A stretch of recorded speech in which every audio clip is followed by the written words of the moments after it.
It's Groundhog Day. This is the Groundhog Day blizzard of 2011, as they're calling it in the paper now.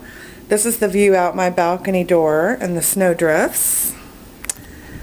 The wind has actually died down quite a bit along with the snow. So I'm going to try to venture outside. Holy crap. Okay. So that whole thing is a snowdrift. That's about 18 inches of snow. The drift in the corner is up to about 2 feet. Ah, crap.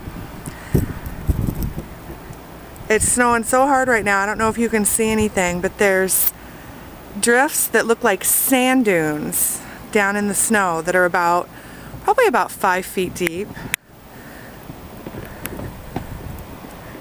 There's the transformer. You can see the drifts go all the way up to the top, and then it gets deeper as you go down there.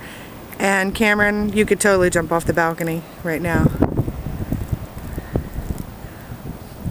So the snow's not as deep by the playground equipment, but if you look at the volleyball court and the nets, that's got to be 2 feet.